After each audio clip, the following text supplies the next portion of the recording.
sudah mempelajari konfigurasi elektron Niels Bohr, dan sekarang kita akan mempelajari konfigurasi elektron mekanika kuantum.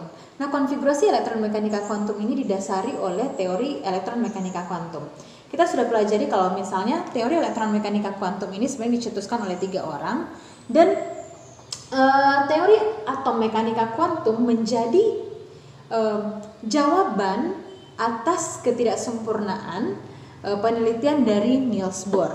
Apa sih yang menjadi ketidaksempurnaan dari penelitian dari Niels Bohr? Nah, kita sudah tahu kalau Niels Bohr ini mencetuskan satu teori, yaitu lintasan energi, begitu ya. Lintasan energi, yaitu bahwa si elektron dia mengitari inti atom di lintasannya. Nah, bagaimana cara dia untuk dapat mengetahui terdapat lintasan di dalam atom? Dengan meneliti spektrum hidrogen. Nah, jadi ketika dia melihat spektrum hidrogen, dia mendapatkan satu garis yang putus-putus. Dia mendapatkan satu garis yang putus-putus, satu garis yang diskontinu. Nah, garis yang diskontinu ini menyatakan bahwa di dalam hidrogen itu terdapat lintasan-lintasan energi. Nah, oleh karena itu dia bisa menyimpulkan kalau di dalam atom itu terdapat lintasan-lintasan, dan disitulah si elektron beredar untuk mengelilingi inti atom. Nah, hanya saja Pak Niels Bohr ini tidak bisa menjawab kenapa ya spektrum hidrogen ini ternyata bukan hanya memiliki satu jenis aja. Jadi kalau misalnya dia diteliti terus dan terus, spektrum hidrogen ini akan memberikan banyak variasi begitu. Dan dia nggak bisa menjelaskan kenapa bisa ada banyak variasi yang bisa timbul dari spektrum hidrogen.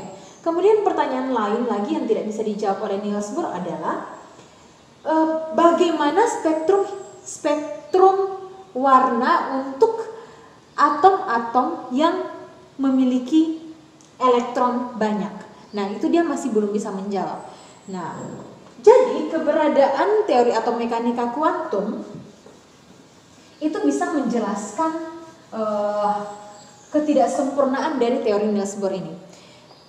Teori atom mekanika kuantum berangkat dari pemahaman akan sifat dualisme materi. Dari sifat dualisme materi. Sifat dualismenya ini apa? Dia sebagai partikel dan juga dia sebagai gelombang. Nah, dia sebagai partikel tapi dia juga bergerak secara gelombang. Nah, oleh karena itu ketika dia memiliki sifat dualisme ini, kita tidak bisa serta-merta menunjukkan letak pasti dari si elektron ini, dari materi ini. Kita nggak bisa menunjukkan letak pastinya dan kecepatan pastinya pada saat tertentu. Nah, jadi hal inilah yang mendasari teori atom mekanika kuantum. Oleh karena dia memiliki sifat dualisme, jadi tidak ada kepastian untuk bisa menentukan letaknya dan juga kecepatannya. Sebenarnya kalau misalnya kamu belajar fisika ini lebih pasnya kalau dibilang momentum begitu ya. Nah, oleh karena sifat dualisme ini maka para perumus teori atom mekanika kuantum pada akhirnya memunculkan satu istilah baru, yaitu orbital, untuk menunjukkan alamat elektron. Jadi orbital tidak sama dengan orbit yang dinyatakan oleh Niels Bohr. Kalau orbit dia hanya bersifat 2 dimensi saja. Nah, sementara kalau orbital dia bersifat 3 dimensi. Nah, jadi ketika nanti kita berbicara orbital, kita nggak ngomong hanya satu lokasi saja. Tapi orbital ini lebih kepada daerah kebolehjadian adanya elektron. Daerah kebolehjadian adanya elektron. Atau ini merupakan peluang terbesar keberadaan elektron. Gitu ya. Nah, sementara kalau orbit kan dia cuma bilang ini kulit 1, orbit 1, orbit 2, orbit 3 dan segala macam. Kita sudah mempelajari itu di konfigurasi elektromekanika kuantum. Kulit K, kulit L, kulit M, konfigurasi elektron di Bohr, kulit K, kulit L, kulit M, kulit N, begitu ya. Nah, sementara nanti kalau di orbital dia akan lebih kompleks lagi. Nah, oleh karena dia daerah kebolehjadian, jadi ada banyak hal-hal khusus atau ada beberapa hal yang dibutuhkan untuk bisa menentukan alamat elektron ini. Untuk penentuan alamat elektronnya itu, kita mengenal istilah bilangan kuantum. Nah, jadi bilangan kuantum inilah nanti yang akan dapat memberikan kepada kita keterangan alamat elektron tersebut di dalam orbitalnya. Gitu ya. Nah, bilangan kuantum itu ada 4 macam. Nah, bilangan kuantum ada 4 macam, yaitu bilangan kuantum utama atau nanti disimbolkan dengan M kecil, kemudian bilangan kuantum azimut disimbolkan dengan L kecil, bilangan kuantum magnetik disimbolkan dengan M kecil, dan bilangan kuantum spin disimbolkan dengan S kecil. Nah, bilangan kuantum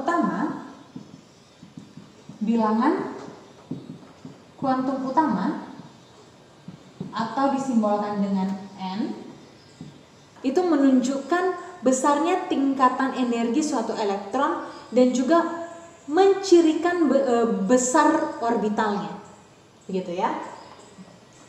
Bilangan kuantum utama ini digunakan untuk menyatakan kulit atau orbit elektron. Nah, jadi dia juga menunjukkan besarnya tingkatan energi elektron.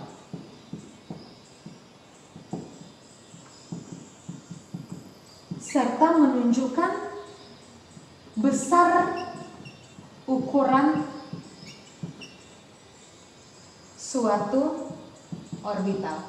Jadi semakin tinggi kulitnya, maka semakin tinggi juga energi elektronnya dan semakin besar juga ukuran orbitalnya.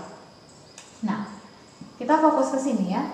Bilangan kuantum utama atau N itu menunjukkan kulit atau orbit elektron. Nah, nilai dari N itu adalah 1 sampai 7. Jadi kulit elektron itu berenergi tingkatannya dari tingkat 1 hingga tingkat ke-7. 7 ini adalah yang paling maksimal. Jadi ada kulit 1, kulit 2, kulit 3, kulit 4 sampai kulit yang ke-7. Nah, kemudian bilangan kuantum azimut. Nah, kalau bilangan kuantum azimut dia menunjukkan subkulit. Dia menunjukkan subkulit. Nah, selain subkulit dia juga menunjukkan bentuk orbital.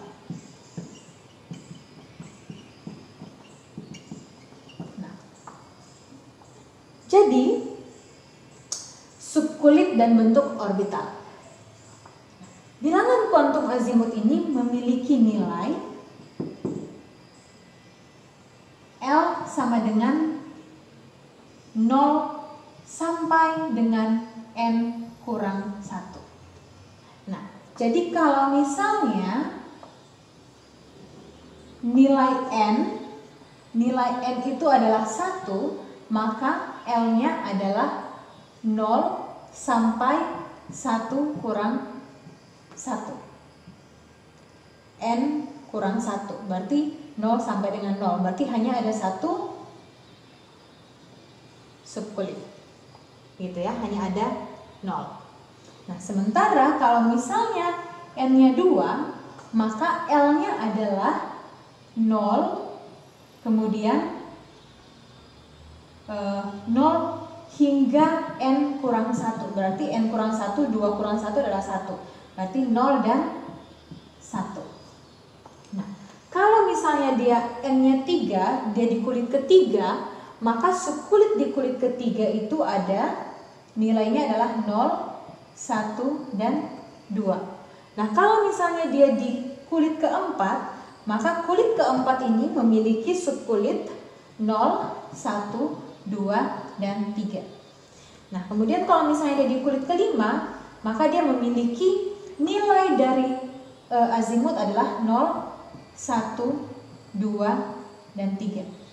Bu, harusnya ada 4. Nah, memang secara teori harusnya dia ada 4, begitu ya. Secara teori dia harusnya ada angka 4 juga.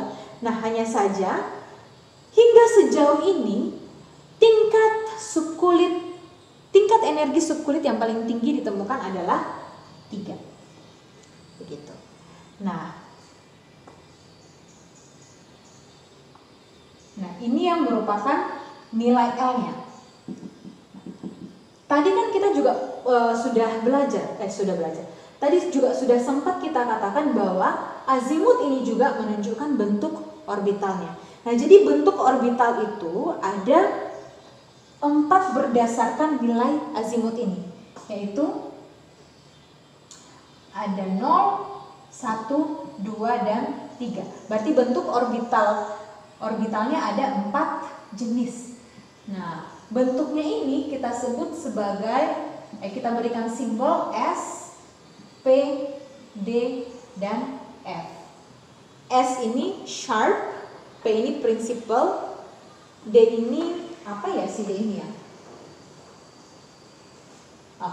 D ini diffuse, dan F adalah fundamental. Nah, jadi sebenarnya ini bentuk lebih ke notasinya nanti ya. Nah, jadi kalau misalnya kita mau melihat kulit pertama dari suatu atom, dia hanya memiliki satu subkulit, berarti dia hanya memiliki satu orbital, satu bentuk orbital, yaitu bentuk S. Nah, bentuk S ini dia lingkaran, begitu. Nah, kemudian kalau misalnya dia di kulit kedua, nah kulit kedua dia memiliki 2 subkulit, 2 bentuk orbital, yaitu 0 dengan 1, S dengan P. Nah, P dia bentuknya ini seperti balon yang dipilin, gitu ya. Dia bentuknya seperti balon yang dipilin. Kemudian apa bedanya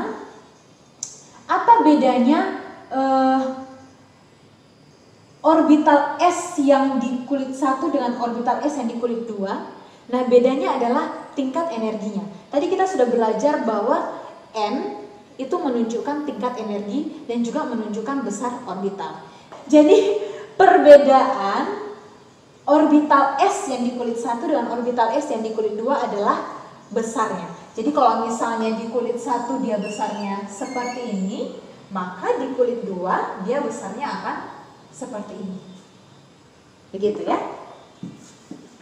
Nah, kemudian kalau misalnya dia di kulit ketiga, berarti di kulit ketiga ada 3 subkulit, yaitu subkulit S, subkulit P, dan subkulit D. Dengan nilai subkulitnya adalah 0, 1, dan 2. Nah, kemudian kalau misalnya di kulit keempat, dia ada 4 subkulit, yaitu subkulit S, subkulit P, subkulit D, dan subkulit F. Dengan nilai masing-masing dari subkulitnya adalah 0, 1, 2, dan 3. Begitu ya. Nah, jadi harapannya kamu tidak bingung atau tidak terbalik-balik pengertiannya antara nilai azimut dengan notasi orbital. Gitu, karena ini penting sekali. Amat sangat penting. Oke, yang ketiga, bilangan kuantum magnetik, atau kita simbolkan dengan M kecil. Nah, kalau bilangan kuantum magnetik, dia menyatakan orientasi orbital. Nah, apa sih maksudnya orientasi orbital? Orientasi ini berarti arah orbitalnya. Nah, akan kita jelaskan lebih lanjut nanti ya. Nah, nilainya adalah dari minus L sampai dengan plus L. jika misalnya kita memiliki N sama dengan 1, berarti kulit pertama, maka L-nya adalah 0. Begitu ya. Nah, kalau L-nya 0, maka orientasi orbitalnya atau arah orbitalnya juga cuma 1 dan nilainya adalah 0. Nah, kemudian satu orientasi orbital elektron itu ditandai dengan satu diagram orbital, satu kotak. Nah, kemudian kalau misalnya dia kulit kedua memiliki dua subkulit dengan nilai 0 dan 1.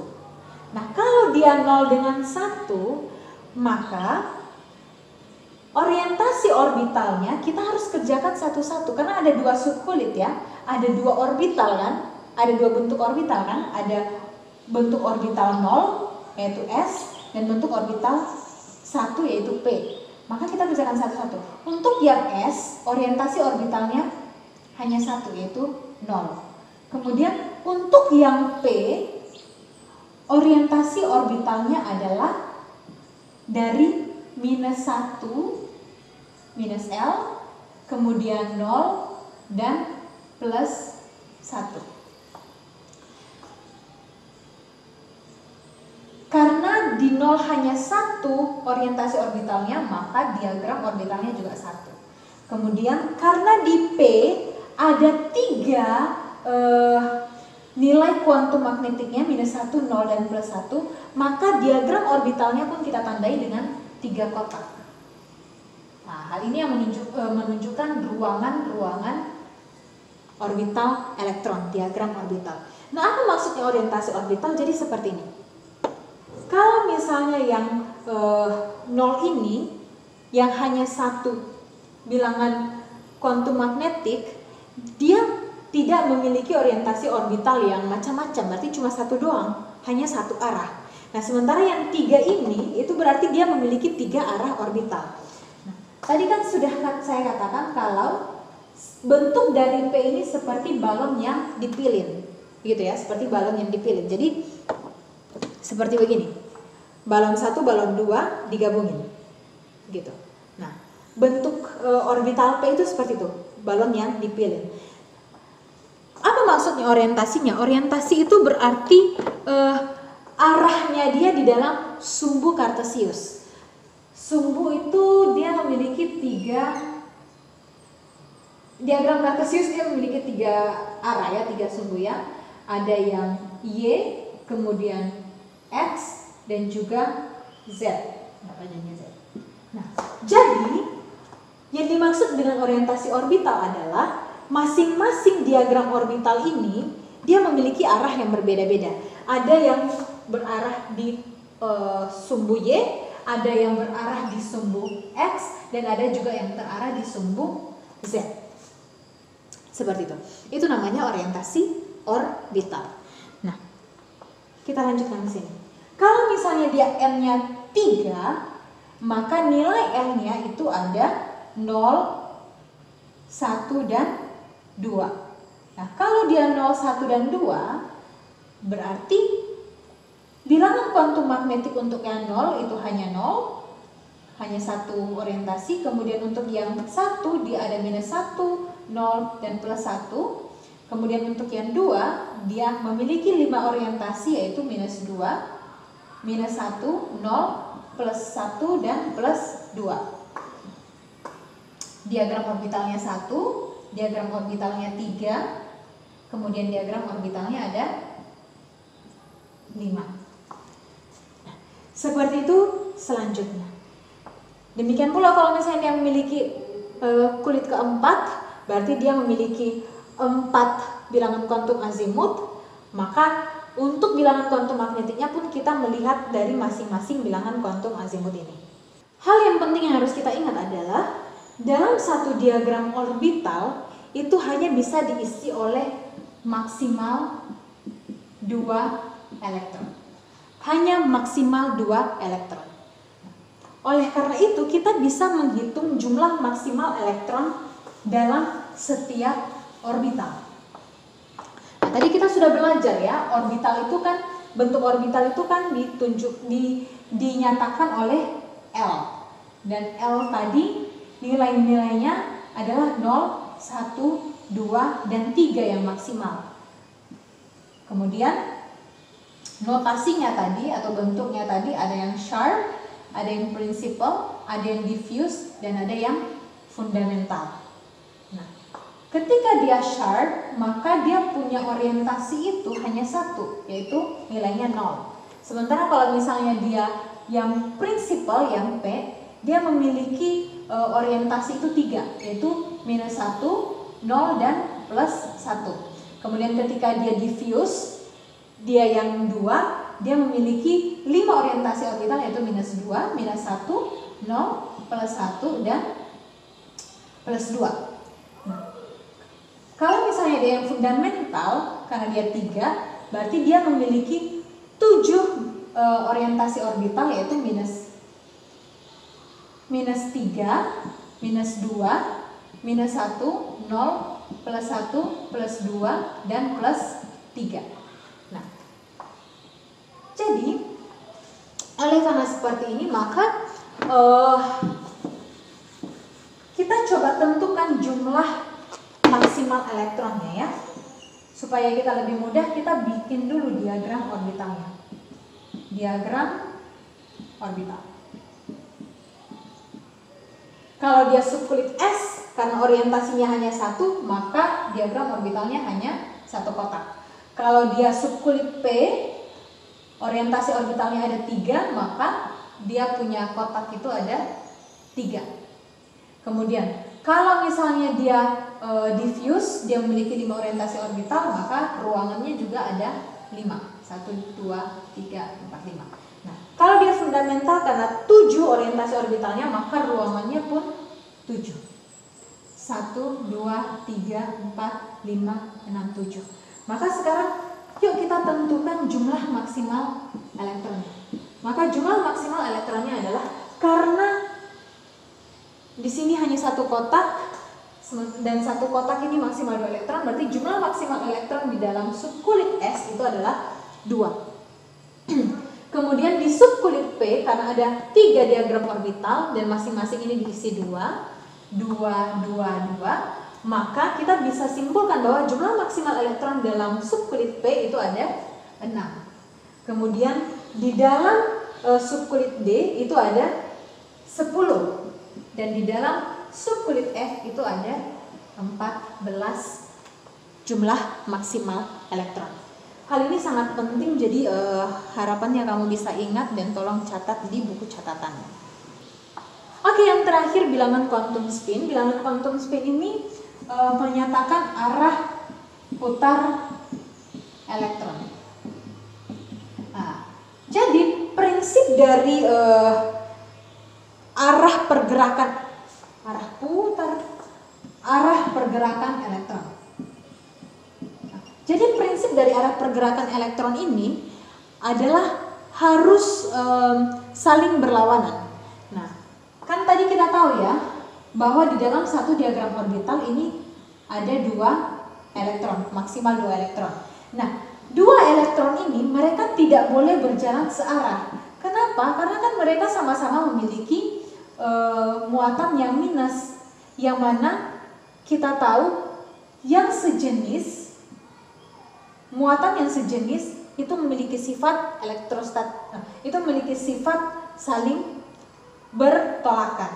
Nah, jadi secara natural elektron di dalam diagram orbitalnya itu memiliki arah pergerakan yang berlawanan, gitu ya. Nah, maka untuk yang spin, dia menunjukkan bagaimana arah pergerakan elektron di dalam diagram orbital, di dalam orbital. Nilainya itu kita memberi +1/2 dan -1/2. Kenapa harus setengah? Saya juga tidak mengerti dan saya tidak bisa memberikan jawaban kenapa harus setengah begitu ya. Yang penting nilainya adalah +1/2 dan -1/2. Kalau misalnya kamu mau cari tahu, tolong cari tahu dan nanti bisa dibagikan kepada kita informasinya. Nah, untuk yang plus setengah, penggambaran elektron di dalam diagramnya kita buat dengan tanda panah yang ke atas, setengah panah yang ke atas. Sementara untuk yang minus setengah kita gambarkan dengan arah panah yang ke bawah. Jadi di dalam satu diagram orbital, arah pergerakan elektron harus berlawanan. Dan arah yang berlawanan ini diberikan nilai plus setengah dengan minus setengah. Plus setengah yang arah panahnya ke atas dan yang minus setengah arah panahnya ke bawah. Nah, sekarang kita akan membahas satu contoh soal. Soalnya adalah tentukan nilai bilangan kuantum yang mungkin dari elektron yang menempati subkulit 3p. Nah, jadi kata dia ada elektron yang menempati subkulit 3p. Nah, jadi dia minta kita coba kita jabarkan nilai bilangan kuantum yang mungkin untuk elektron yang berada di sini. Nah, ingat ya, kata-katanya adalah yang mungkin. Berarti kita nggak bisa dengan pasti menyatakan dia berada di sini, begitu. Nah, kalau dia subkulit 3p, yang paling mudah untuk kita tentukan adalah M dan L-nya. Gitu ya. Yang paling mudah untuk kita tentukan adalah M dan L. M-nya kita lihat dari mana? M-nya kita lihat dari angkanya. Kan tadi kita sudah belajar ya, kalau nilai dari N itu adalah 1 sampai 7 dan itu ditunjukkan oleh angka ini, gitu ya.